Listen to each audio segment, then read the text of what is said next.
What's going on, everybody? Welcome back to the Off the Cliff Show, brought to you by 14th and Market Podcast Network. Huge win from the Sixers last night in the playing game. They get the 7th seed. We're going to talk about all of it, how Joel Embiid performed, Nick Batum, Tyrese Maxey, the Heat defense, why they're cowards. We're going to get into all of it. Let's get it started right now. Here go the intro. All right, man. So, Sixers versus Heat last night in the play-in tournament to get the 7th seed and go on to face the 2 seed New York Knicks. First of all, I was there. That was probably one of the best games I've ever been to as far as being a Sixers fan, as far as like just being a basketball fan. So shout out to 14th and Market for providing me with those tickets. It was amazing. Hopefully I can go back for a playoff game. You feel me? But yeah, I got the shirt. You know what I'm saying? They had the for the love of Philly shirts. Got that joint. This joint it's like an extra large. It's huge on me, not even gonna lie. But yeah, man, it was a great game last night. Fun to watch. Talk about the first half. The Sixers looked really like shell shocked in the first half once the Heat went to their 2-3 zone, and it was like a shape shifting zone. They did a couple of different things out of it, and it kind of scared me a little because it looked like the Sixers had no idea what to do. So for everybody that was confused why Joel Embiid looked so useless and Tyrese Maxey kind of as well looked very useless versus the zone, because the Heat played a triangle in 2 zone, and essentially what that is meant to do is literally built to stop a big man like Joel Embiid, and it's also built to stop the lead guard. So technically, so if you want to look at it, and the Heat did a bunch of different things, in the middle of the zone, which confused the Sixers. But it's essentially like either like a 2-1-2 or a 1-2-2 or anything with the triangle at the top, right? So it's always going to be 2 men essentially double teaming Joel Embiid off ball. That's why it seemed like the Sixers couldn't even feed the ball to him in the post or through the middle of the zone. It's also on Joel too. He has to be more aggressive, fighting for position and being able to get the ball at like the gaps of the zone, like the elbows and also free throw line area. He really just has to be more aggressive in those instances. One thing that I just last night was really discouraging to me is Joel's back to this. Like prior to the injury, I was scared of this, but like he's back to that where he doesn't get the ball for a couple of possessions. He kind of mentally checks out, and there was a couple of times during the zone, he was just like walking through the zone trying to get to the areas because he knew he wasn't going to be able to get the ball because the way that the Heat were guarding him. And I was like, bro, you still have to get engaged. I'm sorry, you still have to be engaged. Like you have to actually want to get the ball and actually fight for position, because you fighting for position is going to open things up for other players on the court, right?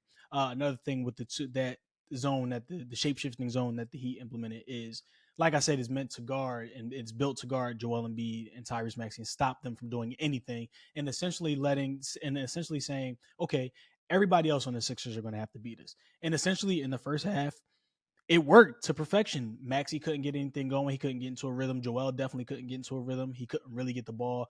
The Sixers, others had plenty of open shots, but they were like afraid to shoot it. Like Batum and Buddy Hill pump faked a couple of threes. Even Maxey pump faked a couple of threes. I'm like, bro, y'all got to shoot the ball.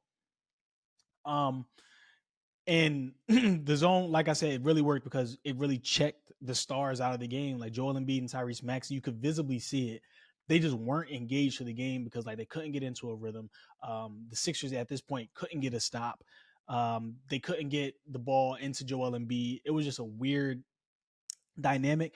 Credit to the Heat zone, but they're cowards. So of course they went zone because they can't play man. Imagine being an NBA team, grown ass men in the huddle talking about, yo, all right, it's time to go zone, y'all. It's like, this is what we got to do because we can't play man. We can't guard anybody on the opposing team. So we have to be cowards and play a zone.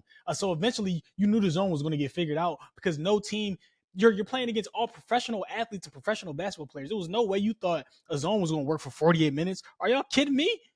Are y'all stupid? What else?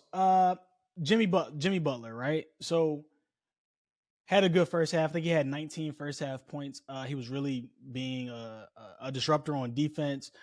He was doing a bunch of things on offense that the Sixers couldn't stop because he's a foul baiter. He even got hurt on a wide open layup where he tried to flop into a foul. He did get the foul, but then the replay showed like Kelly Oubre didn't touch him. But he ended up, I think, tearing his MCL or straining it or something like that. So he's going to be out indefinitely with that injury. But yeah, man, he was a disruptor. 19 first half points, I believe. He didn't score in the second half. I don't think. No, I think he did have a steal in the second. He had like a steal dunk in the second half. But all that playoff Jimmy stuff, bro, get out my face, dog. I'm not trying to hear it. Two second half points or zero second half points. Who cares? He didn't do anything. He was just out there getting cardio because the Heat are not. I told y'all. I was trying to tell y'all all week the Heat suck. Actually, all season I was trying to tell you the Heat suck. They implement these gimmicky defenses that only high school and college teams run because there's not a bunch of professional athletes out on the court. So it'll work. But when you're in when you're a professional and you're in the NBA, that stupid stuff ain't gonna work 48 minutes a game. They just do this. Oh, we're gonna full court trap, and then once we done full court trap, we're gonna drop back into his zone. We're really gonna confuse them. Like the smartest players in the world aren't just gonna eventually figure it out and cook y'all because they're just not a good team. You're not about to tell me a team starting Haywood Highsmith and Duncan Robinson. Well, they didn't start Duncan last night, but you're not about to tell me a team starting Haywood Highsmith is about to win and or beat any team in the playoffs or in a play-in or in a play-in situation or in a playoff situation. It's just not going to happen because the Heat suck. They suck. And you're not about to tell me you want to be a serious threat as a team with Jimmy Butler as your number one option. Get out my face, yo. I'm done. I'm done. Because everybody on TikTok, I made a TikTok about the Heat, right? I think like the first three words like the Heat suck.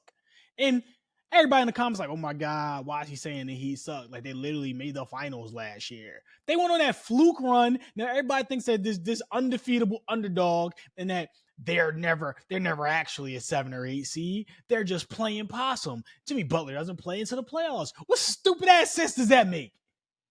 They're just not good. They went on a fluke run, a Mickey Mouse Disney World run last season, and then it got them to the finals. All right, so what? It's not going to continuously happen. No team has ever done that in the NBA. If you're a good team, you're going to eventually be a top 3 seed. They can't do it because Jimmy Butler isn't what people think he is. All right, he might catch it. He might catch fire in the playoffs here and there.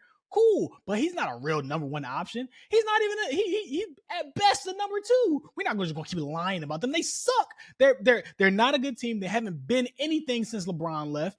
They're just this fake playoff gritty Heat culture team that's not actually good, and they just fight and scrap out wins because you got Haywood Highsmith and a bunch of my career players on the bench that just come in and play really hard, really gritty. There's a bunch of PJ Tuckers. I'm not trying, bro. Oh my God, I hate them so much. I hate the Heat so much. I'm so glad that they're about to get bounced out the playoffs, bro. Oh my God. Anyway, second half.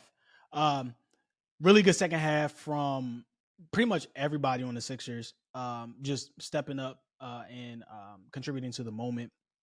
One thing that I did like about something that the Sixers did, Nick Nurse did, is he implemented campaign. Now I think campaign only had about maybe 4 or 5 minutes. Honestly, I don't know how long he. Actually, I could check right now see how long he was actually in the game.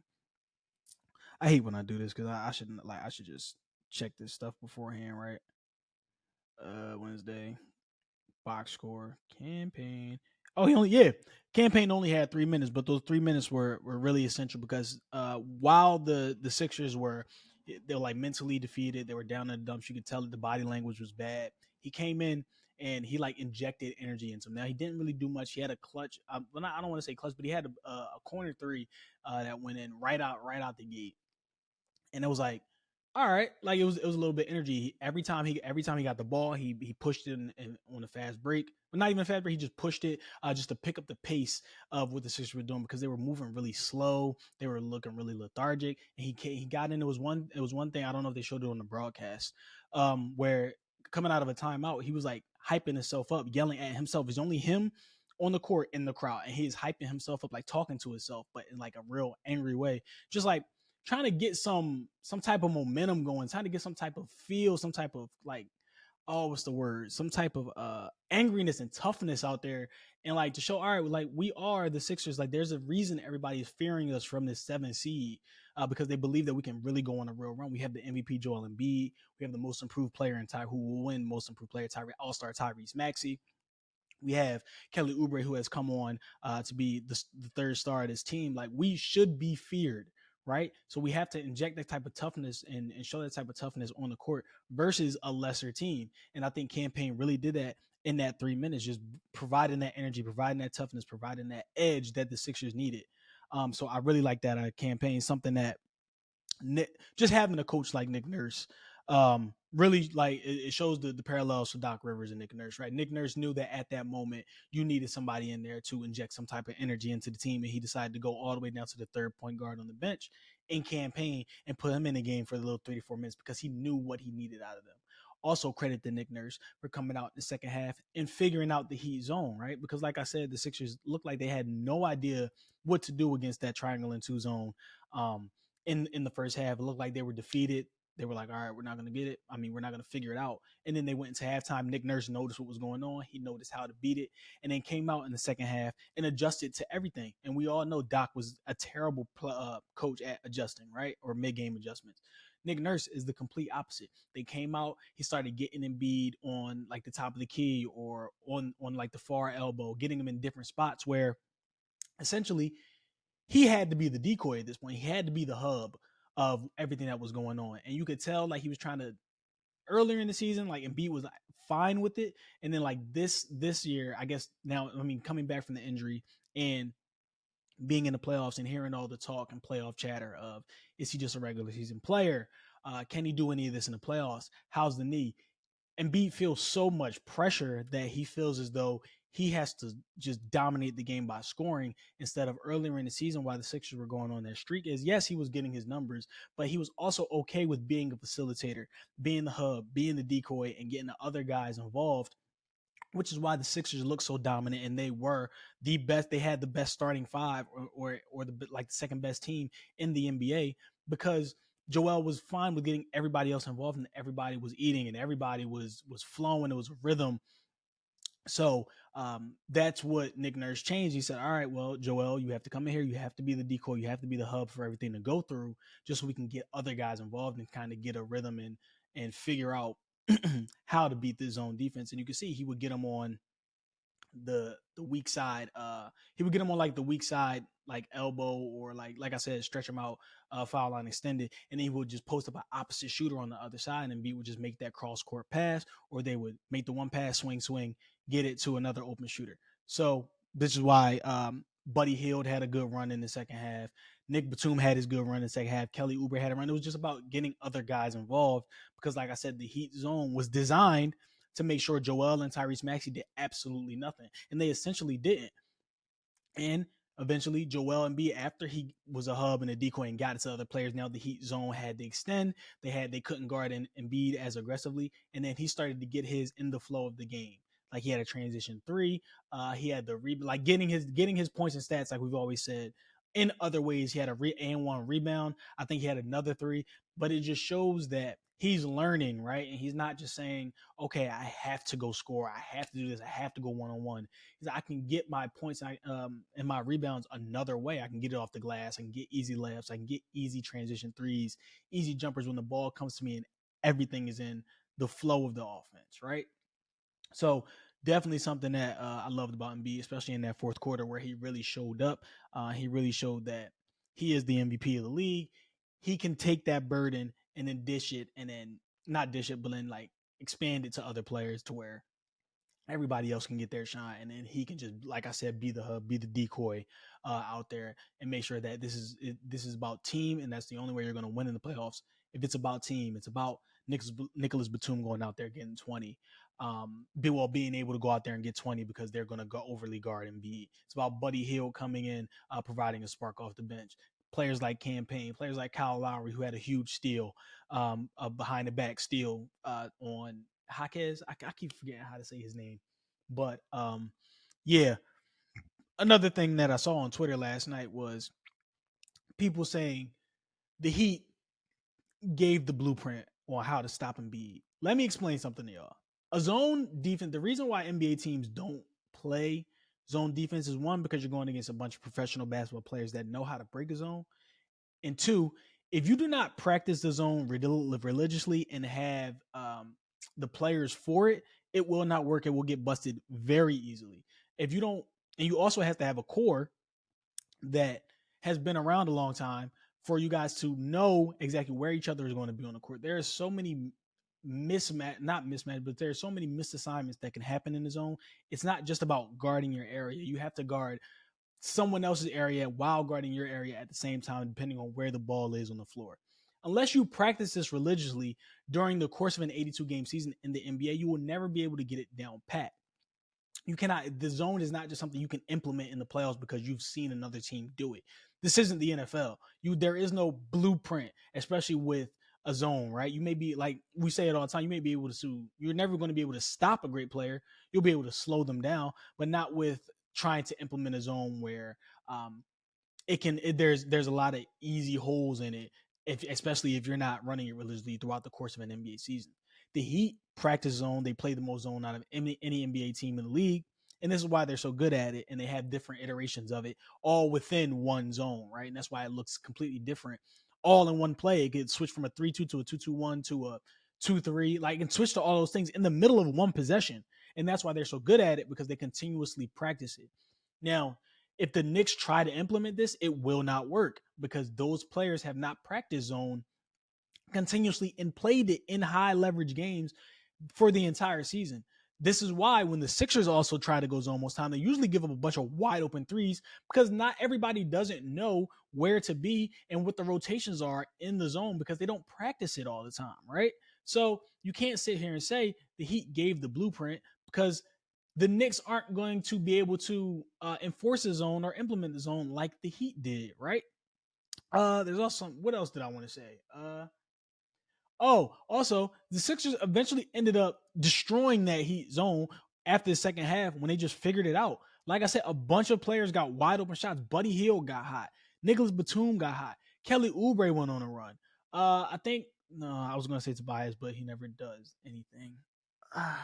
But the Sixers ended up breaking that zone pretty easily in the second half because they got time to look at it, sit down in the second half, and figure it out. And which is why I said Nick Nurse it's just good to have a good coach in Nick Nurse. I saw somebody say Eric's supposed to coach circles around Nick Nurse. How? They ended up destroying the zone in the second half where the Heat had to go man for multiple possessions, and the Sixers got whatever shot they wanted. Then they tried to go back zone, and since the Sixers knew what was coming, they continuously got whatever shot they wanted out of that. So it's like you can't, once the zone is figured out, there's nothing you can do about it. You're going to have to go man. You're going to have to deal with the consequences of guarding a Joel Embiid or a Tyrese Maxey. You're trying to slow them down, right? So that's just something that I didn't like what I saw on Twitter. There's no blueprint, especially with the zone, because like I said, there's just so many breakdowns that can happen in that I don't think other people realize. You can't just say, all right, let's go zone, and then it's going to result in what you saw the Heat do. Like, you have to practice it continuously. You have to be used to playing it. It's kind of like you gotta kind of have like a high mindset in zone. You have to rotate. You have to all be on a string pretty much.